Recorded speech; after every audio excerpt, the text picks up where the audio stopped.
ہمارے ساتھ پاکستان کسان اتحاد کے صدر خالد محمود کھوکھر صاحب موجود ہیں۔ جی سر، بتائیے گا، چولستان کے اندر گرین پاکستان انیشیٹو جاری ہے، تو اس میں سب سے اہم چیز جو ہے وہ نہریں ہیں، تو کیا کہیں گے محفوظ شہید کے نال یہ کتنی فائدہ مند ہوگی؟ دیکھیں جی، پانی ہماری زندگی ہے۔ پانی کے بغیر نہ کھیتی باڑی ہو سکتی ہے، نہ ہی کوئی جاندار چیز رہ سکتی ہے۔ تو چولستان کے رقبے کو آباد کرنے کے لیے جو محفوظ شہید نہر نکالی جا رہی ہے، وہ اس وقت انتہائی اہمیت کی حامل ہے کہ اس کا بنانا بہت زیادہ ضروری ہے۔ مین جو اس کی وجہ یہ آ رہی ہے کہ ہماری جس حساب سے آبادی بڑھ رہی ہے، اسی حساب سے ہماری ایگریکلچر کی گروتھ نہیں ہے۔ آج ہم زرعی ملک ہونے کے باوجود 10 سے 12 بلین ڈالر کی ایگریکلچر پروڈیوس کی باہر سے ہم امپورٹ کر رہے ہیں۔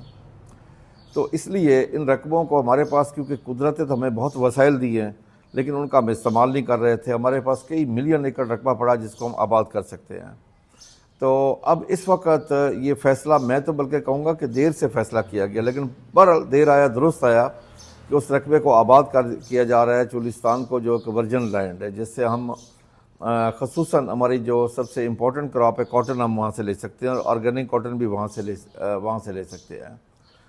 دوسرا، آج بہت سارے لوگ ابہام پیدا کر رہے ہیں کہ جی دریائے سندھ کا پانی ہے، کہ قطعی طور پہ یہ سندھ کا پانی نہیں ہے، ہیڈ سلیمان کی سے یہ پانی آ رہا ہے، اور 176 کلومیٹر یہ نہر بننی ہے۔ اور اس کے علاوہ جب تک یہ نہر تیار ہونی ہے، اس وقت تک 2027 میں محمد ڈیم تیار ہو رہا ہے، پانی دینا شروع کر دے گا۔ 2028 میں بھاشا ڈیم پانی دینا شروع کر دے گا، بلکہ سندھ کو اور بھی پانی ملے گا۔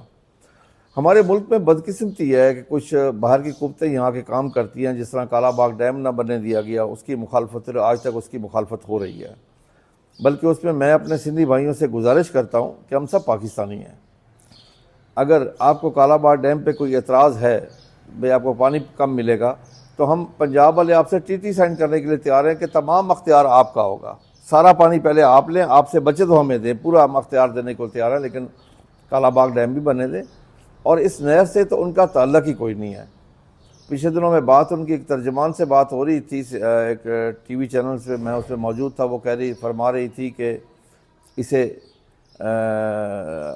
ICC میں لے کے جانے کی ضرورت ہے۔ دیکھیں نا، اس چیز کو لے کے جانے کی ضرورت ہے جو دوسرے صوبے کا اگر پانی لینا ہو، اپنے صوبے کا پانی صوبہ پنجاب کہیں بھی کنورٹ کر سکتا ہے، اس کے لیے کوئی اسے کہیں سے پرمیشن لینے کی ضرورت نہیں ہے۔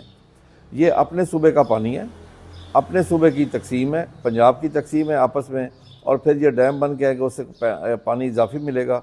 دوسرا یہ ہے کہ اس سے کیا ہو رہا ہے جی، وہاں پہ گرین انیشیٹو پروگرام میں بہت سارے اور بھی کام ہو رہے ہیں۔ وہاں جدید ٹیکنالوجی کا استعمال ہو رہا ہے، جدید مشینری کا استعمال ہو رہا ہے۔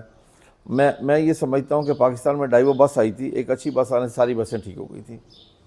اب وہاں پہ جب جدید ٹیکنالوجی کا استعمال ہو رہا ہے، جدید مشینری کا استعمال ہو رہا ہے، پھر پیور سسٹم لگائے جا رہے ہیں، اسپرنکلر اریگیشن کے ذریعے پانی لگایا جا رہا ہے، ڈرپ اریگیشن کے ذریعے پانی لگایا جا رہا ہے، جن کے 80% پانی کی بچت کی جا رہی ہے۔ اسی طرح اگر پورے پاکستان میں شروع ہوگا تو ہمارے پاس جو پانی کی کمی ہے وہ بھی دور ہو جائے گی، کیونکہ ہم 80% پانی بچا رہے ہوں گے۔ اور اس نہر کے بننے سے ملک فوڈ سیکورٹی میں خود کفیل ہوگا۔ جب پنجاب سے کوئی چیز وافر ہوتی ہے تو وہ سندھ جاتی ہے، ہم ہر سال گندم سندھ کو دیتے ہیں، سندھ پاکستان کا حصہ ہے، ہم سب پاکستانی ہیں۔ بلوچستان لے لیں، آپ کے پی کے لے لیں، جتنا بھی ہے ہم سب پاکستانی ہیں۔ پاکستان، پنجاب فروٹ باسکٹ ہے ان سب کے لیے، تو ہم پنجاب والے اگاتے ہیں، ہم سب کو بھیجتے ہیں، اور سب کا حق بنتا ہے، سب پاکستانی ہیں جی۔ اور اس نہر کا جو فائدہ ہوگا، جو بھی یہاں سے پیداوار آئے گی، گندم ہوگے گی، کپاس آئے گی، پورے پاکستان کو فائدہ ہوگا۔ جی، یہ کنال جو ہے بتایا جا رہا ہے 12 لاکھ جو بنجر علاقہ ہے اس کو سیراب کرے گی، تو آپ سمجھتے ہیں کہ یہ ایک جو زراعت کے اندر ایک گیم چینجر یہ نہر ہوگی؟ میں صرف زراعت بھی نہیں کہوں گا، فوڈ سیکورٹی میں دیکھیں نا، میں آپ کو عرض کروں، ہم سبق نہیں سیکھتے۔ آج سے 2 سال پہلے ہم نے 24 خواتین کو آٹے کی لائنوں میں شہید کروایا، اس پہ تو کوئی بات نہیں کی، سندھ بھی خاموش، باقی بھی خاموش رہے اس کے اوپر۔ سیاستدان جو آج سندھ میں سیاست چمکا رہے ہیں، جو لوگ آج گمراہی پیدا کر رہے ہیں، وہ تو آج خاموش ہیں، اس وقت خاموش تھے کہ 24 خواتین آٹے کی لائنوں میں شہید ہوئیں۔ کہ ہم کس طریقے سے یہ کمی کو دور کریں؟ اگر اس کمی کو دور کیا جا رہا ہے، خود کفیل ہونے جا رہا ہے، تو پھر اعتراض کس بات کا ہے؟ جی، ہمارے ساتھ پاکستان کسان اتحاد کے صدر خالد محمود کھوکھر صاحب موجود تھے۔ ان کا یہی کہنا تھا کہ یہ جو نہر ہے یہ فوڈ سیکیورٹی کے لیے جو ہے وہ بہت اہم ہے، اس سے ملک کے اندر جو زرعی شعبہ ہے اور